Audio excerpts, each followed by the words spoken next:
जय हिंद दोस्तों, स्वागत है आपका। और आज का जो टॉपिक है वो है टेंस। आज हम लोग टेंस के बारे में पढ़ेंगे और उसके भेदों को देखेंगे। टेंस जो है ना, क्रिया के उस रूप विभेद को जिससे कार्य में काल का बोध होता है, ठीक है, उसे इंग्लिश ग्रामर में उसे टेंस कहते हैं। ठीक है, क्रिया के उस रूप या विभेद को जिससे कार्य में काल का बोध होता है, यानी कार्य में समय का बोध होता है, ठीक है, कि किस समय में ये काम हुआ है, तो उसे इंग्लिश ग्रामर में उसे टेंस कहते हैं। ट्रेडिशनल ग्रामरियंस के अनुसार, यानी परंपरागत व्याकरण के अनुसार, टेंस के 3 भेद हैं: present tense, past tense, future tense. Present tense जो है उसका हिंदी वर्तमान काल होता है, पास्ट टेंस का हिंदी भूतकाल होता है, और फ्यूचर टेंस का हिंदी क्या हो जाएगा, भविष्यत काल। ठीक है, अब आप देख सकते हैं पास्ट में आपका आता है वाज और वेयर। यहाँ पर वेयर होना था, दिया नहीं तो हम लिख देते हैं वाज और वेयर। ठीक है, और प्रेजेंट में इज होता, एम होता, और एक क्या है, एक आर होता है। ठीक है, ए आर ई आर होता है। और फ्यूचर में होता है विल और शैल, विल और शैल इसको आगा। ठीक है, तो प्रत्येक टेंस की, ठीक है, प्रत्येक टेंस की परिभाषा आप देख सकते हैं यहाँ दिया हुआ है। तो प्रेजेंट टेंस क्या होता है कि जिस काल से वर्तमान समय का बोध हो उसे प्रेजेंट टेंस कहा जाता है। जैसे मैं पढ़ता हूँ तो अभी मैं पढ़ रहा हूँ, तो मैं जा रहा हूँ, मैं दौड़ रहा हूँ, मैं खेल रहा हूँ, तो ये सारे सेंटेंस जो है वो प्रेजेंट टेंस में आते हैं। ठीक है, और पास्ट टेंस में जिस काल से बीते हुए समय का बोध हो उसे पास्ट टेंस कहते हैं। जैसे मैं खेला, ठीक है, तुम गए थे, तो ये पास्ट टेंस होता है। फ्यूचर टेंस में क्या होता है कि जिस काल से आने वाले समय का बोध हो उसे फ्यूचर टेंस कहते हैं, यानी भविष्यत काल। जैसे मैं पढ़ूंगा, तुम पढ़ोगे, तुम पढ़ रहे होगे। तो आइए हम लोग इसके बारे में और जानेंगे। पहले मैं आपको इसका पूरा डिफिनीशन बताऊंगा, फिर ट्रांसलेशन भी सिखाऊंगा। अब कार्य की समाप्ति की दृष्टि से टेंस को 4 भागों में विभक्त किया जा सकता है। पहला भाग है इंडेफिनिट, यानी जिसको सिंपल टेंस कहते हैं। दूसरा इम्परफेक्ट या कंटिन्यूअस या प्रोग्रेसिव, इसी का तीनों नाम है, ये टेंस कहते हैं। फिर तीसरा है परफेक्ट टेंस, चौथा है परफेक्ट कंटिन्यूअस टेंस। इंडेफिनिट या सिंपल टेंस में क्या होता है कि इसमें किसी काम के होने का पता तो होता है पर उसकी समाप्ति निश्चित या स्पष्ट नहीं। और इम्परफेक्ट में क्या होता है, इससे काम समाप्त पूर्ण नहीं हुआ होता, अर्थात जारी रहता है। परफेक्ट टेंस में इससे काम समाप्त होने का ज्ञान होता है या पूर्ण हो जाने का ज्ञान होता है। और परफेक्ट कंटिन्यूअस टेंस में क्या होता है कि इसमें काम के कुछ भाग का पूर्ण या समाप्त होने तक बाकी काम के जारी रहने का बोध होता है। ठीक है, अब इस प्रकार ऊपर बताए गए, ठीक है, दोनों ही दृष्टियों से 12 टेंस बनते हैं जो आप तालिका में दिए जा रहे हैं। तालिका आप देख सकते हैं, आप यहाँ देख सकते हैं। प्रेजेंट टेंस में present indefinite tense, present continuous tense, present perfect tense, present perfect continuous tense बोल सकते हैं।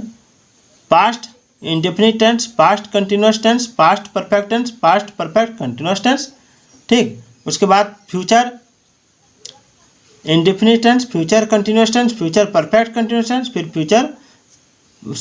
Future perfect tense, future perfect continuous tense. तो चलिए हम लोग आज सीखते हैं प्रेजेंट टेंस का पहला जो भेद है, प्रेजेंट इंडेफिनिट टेंस, उसके बारे में। आप देख सकते हैं कि प्रेजेंट टेंस में, ठीक है, प्रेजेंट टेंस का मतलब होता है वर्तमान काल। तो प्रेजेंट टेंस के 4 भेद होते हैं: present indefinite simple tense, present imperfect continuous tense, present perfect tense और प्रेजेंट परफेक्ट कंटिन्यूअस टेंस। इसके 4 भेद होते हैं।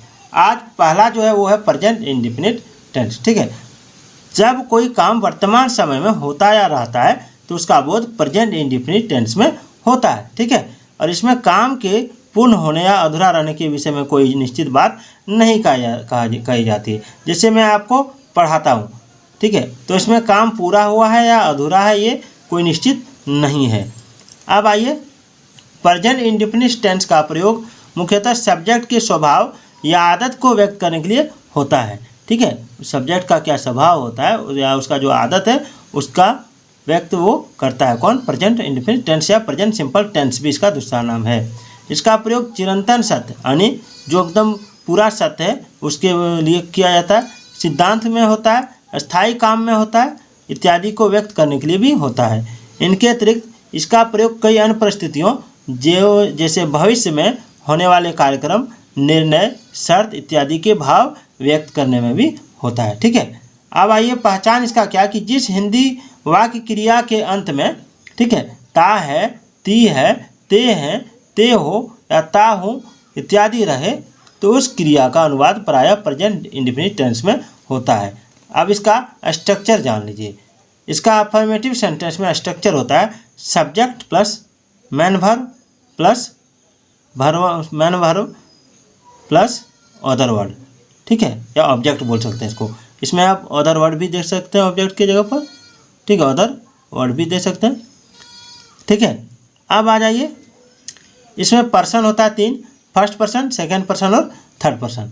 ठीक है, first person, second person, third person, इसको हम लोग डिटेल से यहाँ समझते हैं। देखिए ये दिया है तालिका, ये फर्स्ट पर्सन आई गो मैं जाता हूँ, प्लूरल ये सिंगुलर है, ये प्लूरल है, वी गो हम लोग जाते हैं। सेकंड पर्सन में यू गो तुम जाते हो, प्लूरल में हो जाएगा यू गो तुम लोग जाते हो या आप जाते हैं, आप लोग जाते हैं। थर्ड पर्सन में ही, सी, इट, हरी, गोज, ठीक है, यानी इसमें एस या ई एस का प्रयोग होता है थर्ड पर्सन सिंगुलर नंबर में, थर्ड पर्सन सिंगुलर नंबर में। और प्लूरल में दे या गर्ल्स गो या दे गो कर सकते हैं। ये इसका स्ट्रक्चर है। अब इसका ट्रांसलेशन हम लोग बनाएंगे, लेकिन इसमें स्ट्रक्चर में अगर कुछ दिक्कत है फिर से मैं समझा देता हूँ। इसमें क्या होता है, subject plus man verb plus object या अदर वर्ड होता है, ठीक है। और आपका सब्जेक्ट में हो सकता है 1, 2, 3 प्लूरल। तो यहाँ देखिए 1, 2, 3 प्लूरल का मतलब हो गया first person, second person, third person और प्लूरल नंबर, ठीक है।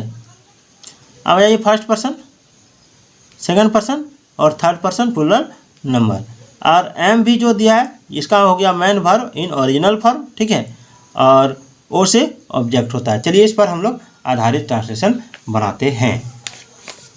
आप देख सकते हैं कि बच्चा रोता है, ठीक है, श्याम खेलता है, वह पढ़ाता है, मैं पढ़ता हूँ। तो इसको मैं कॉपी में उतार के रखा हूँ, इसको बना के दिखाता हूँ। पहला है बच्चा रोता है, तो इसमें हम लोग बनाएंगे, ठीक है, क्या बनाएंगे इसको देखिए, दी का प्रयोग करेंगे क्योंकि वहाँ जितने बच्चे उसमें से कोई एक बच्चा रो रहा होगा, तो दी चाइल्ड, ठीक है, दी चाइल्ड। अभी ये जो मेरा है ये सेंटेंस मेरा किस में है, ये मेरा थर्ड पर्सन सिंगुलर नंबर है, थर्ड पर्सन सिंगुलर नंबर है। तो दी चाइल्ड इसमें लगाएंगे विप्स, दी चाइल्ड विप्स, बच्चा रोता है, दी चाइल्ड विप्स लगाएंगे। अब इसका थोड़ा सा अब तरीका जान लीजिए क्या होता है। आप देख सकते हैं यहाँ पर कि थर्ड पर्सन सिंगुलर नंबर के सब्जेक्ट के साथ मुख्य क्रिया यानी मैन वर्ब में एस या ई एस नियमानुसार अवश्य लगाएं। तो नियमानुसार अवश्य लगाएं, तो इसका नियम मैं बता देता हूँ। मान लीजिए अगर यहाँ पर आपका कॉन्सोनेंट है पी है तो केवल एस लगेगा। यही अगर आपका रहता, ठीक है, कि पक्षी उड़ता है, ठीक है, तो दी बर्ड, BIRD बर्ड, ध्यान दीजिएगा दी बर्ड, ठीक है, फ्लाइज हो जाता, फ्लाइज, FLIES फ्लाइज। अब आप एक चीज़ जान लीजिए, फ्लाई जो होता है FLY फ्लाई का, ठीक है, फ्लाई में IES जुट गया और Y खत्म हो गया।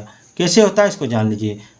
यदि, ठीक है, Y के पहले, ठीक है, Y के पहले कॉन्सोनेंट हो, ठीक है, Y के पहले कॉन्सोनेंट हो तो Y का I हो जाता है। क्या हो जाता है?